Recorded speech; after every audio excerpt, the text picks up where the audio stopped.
Thanks for watching this episode of Turning to Him. I invite you to just take a few seconds right now at the beginning and subscribe to this channel so that you can get more videos like this in your feed. Thanks again.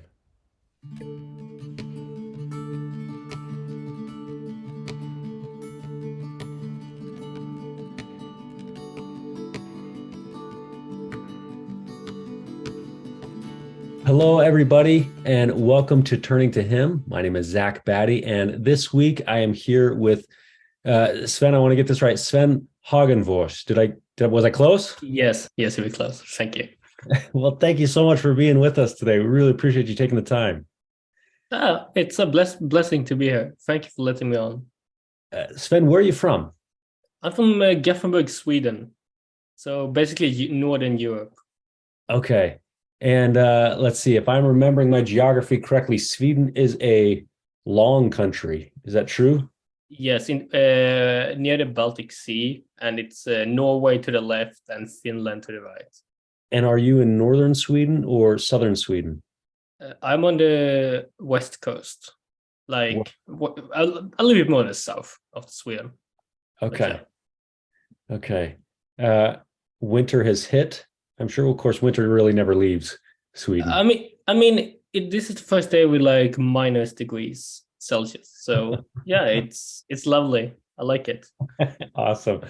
Fantastic. I spent just a couple days in Norway and just fell in love with that part of the country. Or I'm sorry, that part of the world. It is so beautiful.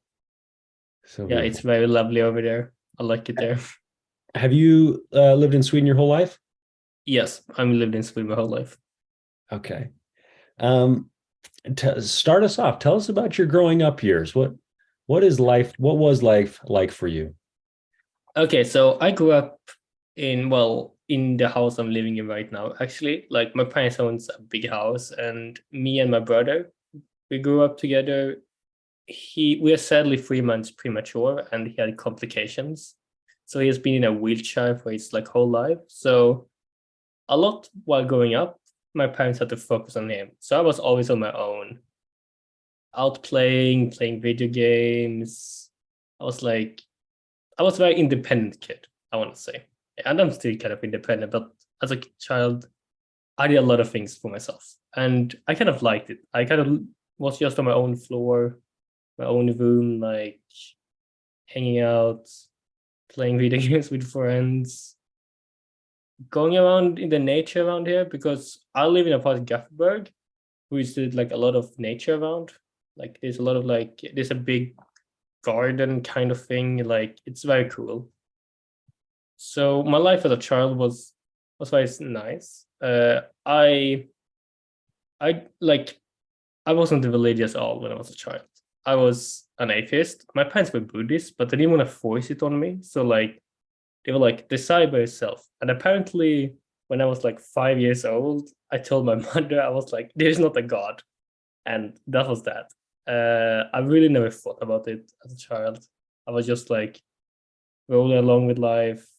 My grandmother's mother and grandfather, they were Christian, but like I never really did anything. I attended church like once or twice on Christmas. As you know, music, because in Sweden it's kind of a thing going to church even if you're not Christian for the music. Like there are concerts going on, you're singing Christmas music. It's kind of cool. That I really liked. But except that, not a lot. No, I was just going with life and like I had no struggles as a like when I grew up. Like no real struggles. It's like there Oh, were no point I needed to turn to God for like answering. sure, sure.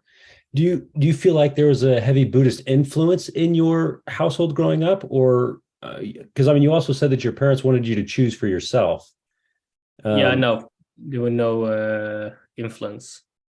okay, so as far as any relationship with the divine or anything other than this temporal world, you were left open to discover that for yourself or explore that for yourself. Yeah. Yeah. So basically, like I never showed interest in Buddhist. They never really taught me. Like I wasn't interested. Sure. My parents were like very involved in the Buddhist local community. So I met quite a lot of people that were Buddhists because they used to sleep at my parents' house because it was like, oh, they got a big house. Oh, Sven, just they can sleep in your room, like if anything is coming, you know? So like Sure. once a year or something, I had to like give up my room for someone. I honestly thought that was quite annoying, but I get it. It's their way of showing like kindness to their community. Yes. But like no, I never showed interest in the actual religion. And yeah, I don't know. I don't know much about it now. Most things I know are from school. Like Okay. I have very limited knowledge about it. Okay. So that's young Sven's world. Pretty much everything's going well. You're on your own. You've got supporting parents that aren't pushing you in any direction or anything like that. Um, what happens? So like it was like this until like I was turning, well, 18, or yeah, around there, like uh around 18, 19, life started to become a bit more difficult. It's the end of high school, like a lot of things to do. And I think I got kind of stressed. And then, I after high school, I started to work a year, and then Corona hit. And that completely ruined me as a person. I used to be someone liking working 6 times a week, and Mhm. it went from that to not working at all. And it just tanked my mental health. Like it was really bad for me. So actually, like the summer of 2020, I attempted suicide because I felt like I couldn't continue. And something you maybe should know about me: I'm a person that's very goal oriented. Like when I set my mind to something, I do it. Like I try to get it down. And this is really bad in a context of you wanting to kill yourself, because then I don't want to feel like a failure. I don't want to feel like I failed doing something, even though it's a really bad decision. But Mhm. you talk yourself into it, and like you don't really have anyone to talk to. Because when I grew up, like I was independent, but I never talked feelings with my parents, and we never talked because they always assumed I was okay because I was a stronger child, right? I was the one that didn't have problems, and that became a problem when I had a problem because I felt a little bit like I couldn't turn to them. But yeah, just a quick side note here, that got way better. Like afterwards, like now we talk about feelings all the time. It's like we're like one of those loving families now. Just the other day, my father was like, "Hey Sven, can I hug you?" Like I don't know. I was like, "Yes," and just giving a hug. That's That great. means a lot to me. So that means everyone can change. But yeah, okay. So 2020 hit. Like yeah, I tried to commit suicide. I obviously failed because I'm here. Or but I actually got talked out of it. I wanted to jump from a bridge, and I had a rope around my neck. And then this somebody walked up, starting talking to me like out of nowhere, and just made me have like a breakdown about it. And I'm so grateful that the Lord sent someone to save me. Like that was his true first sign. I didn't realize it back then, but like he just tried to save me so badly. And yeah, so like someone talked me out of it. Just a random stranger just saw me. And then they called the ambulance. I got into the hospital, and well, I was in there for a week. And my girlfriend at the time, she lived in Germany. But like after that, she decided to move to Sweden for us to live together.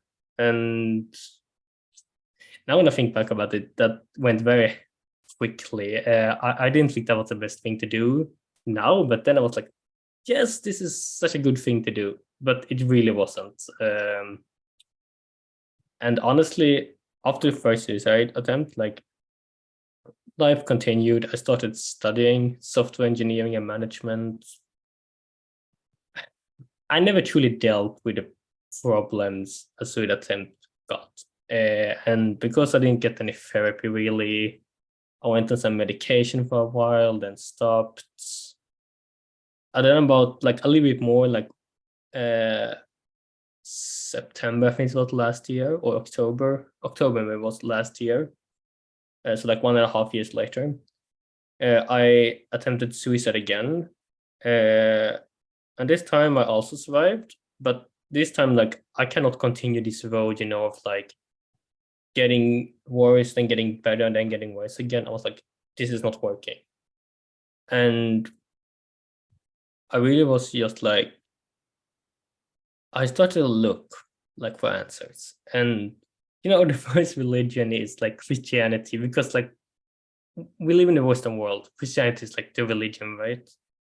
So I started just to read the Bible and to like look for churches to go to. And I got this old, yeah, sorry. Yeah, I just want to back up a little bit and I mean talk about the marvel of the situation. So the first time you attempt suicide, you're standing on a bridge. Is this a busy bridge? Are there lots of people walking around? Yeah, Or yeah. Yeah, okay. So let me give, we have in Gothenburg, there's basically like one city here, one city here, and then there's a river in between. You have two bridges, okay. and I stood on one of the bridges where like we have trams, all the trams are going there. There's like cars going there multiple every minute. So lots of people walked past you and didn't do anything. Yeah, And yeah, a lot of, and one one person, person saw me and just, was like one of those here that just call and like instantly started talking to me. what is he talking to you about? He first was like, yo, what are you doing? And I was like, no, no, no, don't do it, don't do it. Like, this life is amazing or something like that. Like, everything will be all right. The cliche things. And then we just started talking. And as soon as he like started to talk, it's like something snaps within me. And it's like, I just starting having a breakdown. Like, something in within me can feel like, this is not what I want to do. Like, I got things to live for. And I just felt so emotional about it. Like, it was it was like this. It was like I realized that I really messed up and that I made so many people disappointed.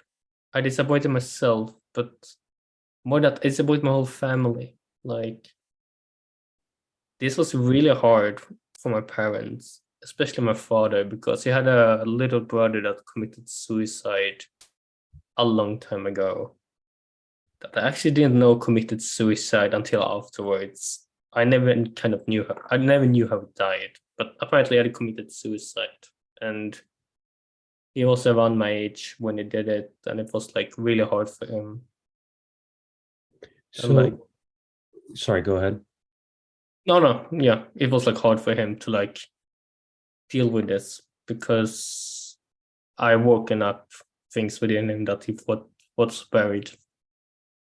So before this, do your parents know that you're not doing well? Does your girlfriend know that you're not doing well? Have you talked to Uh, anybody about this? I talked to my girlfriend about it. She knew it. My parents did not. She was kind of on the way to like Sweden because I wasn't doing that well. I was like, we were talking like she was like coming over because it's a few hour travel if you take like the flight. She was coming over because she had nothing in university anyways, and I was like, I kind of need you, and but I didn't tell her I wanted to commit suicide. Like, I didn't tell her I was going to commit suicide rather, because I didn't want her to stop me.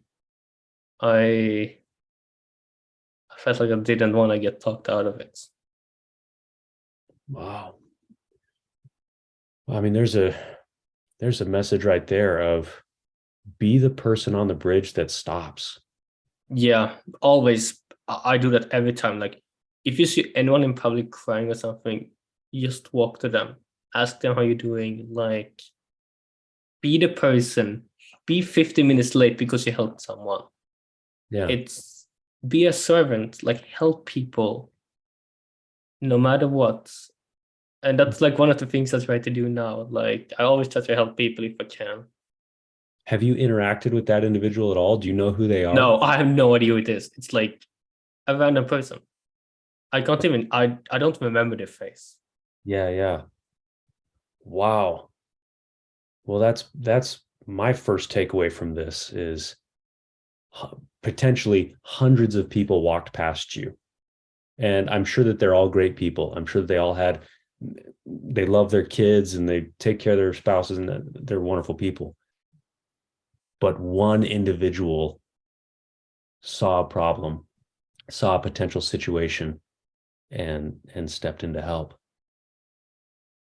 Oh wow. Okay, so talk to me, and I don't necessarily want to dwell on this too much, but talk to me about the second attempt. What stopped you on the second attempt? So it was basically like this. I took a lot of like pain medication to try to opioids to try to overdose. And what basically happened was that okay, so it was like this. This was a time where like things were kind of going back to campus, but not for me, but for my girlfriend. And her university was like an hour away. So she was on a lecture. I took the medication, whatever, and I started to feel really sick. And then when she came home, she saw that I was not doing okay. I was trying to hide it because I didn't want to tell her. And in the end, she figured out by using like some internet searches or something. And it was like, you got to go to the ER right now. I went to the ER and spent the night there. And like, you know, they needed to keep a control on me because it was kind of a dangerous situation. I ended up being high for like 5 days straight. It Sure. was like, yeah, it was. I don't remember anything from that basically. Like, Yeah. uh, Okay. uh, So, I mean, what are your parents doing at this point now? And because I mean, you mentioned that after the second attempt, you realized, okay, I'm not taking care of the underlying problem here. yeah. It's like after the first attempt, you maybe spoke to a therapist or you spoke to somebody about it. You got prescriptions to try to help with your mental health. Go ahead. Yeah. So like after my first attempt, I got a little bit of therapy, like a few times, but not more than that. After my second attempt, it was like this. A week after about that, I went to my parents. I like sat them down. I was like, I haven't been feeling great lately, and I tried to commit suicide. And like, I'm sorry. I want to be open about this. And they looked at me and they said like, "Be so thankful for your life. Love you." And then my mother was like, "I'm gonna buy you therapy." And then she bought me therapy. Like, she just gave me like because she had been seeing someone after my first attempt because it was really hard on them, right? And she just gave me this person, and I started talking to her, and she was like, she was really helping me. Like she realized a lot of things. I realized a lot of things from her. For example, that like I had an unhealthy view on my body, as an example. Like I needed to start appreciating things about myself. And she really helped me. And after that, at least the part of therapy really helped me to get rid of those problems. But therapy can't fix everything. It can't fix the underlying of your soul being torn and your spiritual part. Yeah. And I think that was why I found found Christianity, found, God, Jesus, and yeah, to try to fix that part.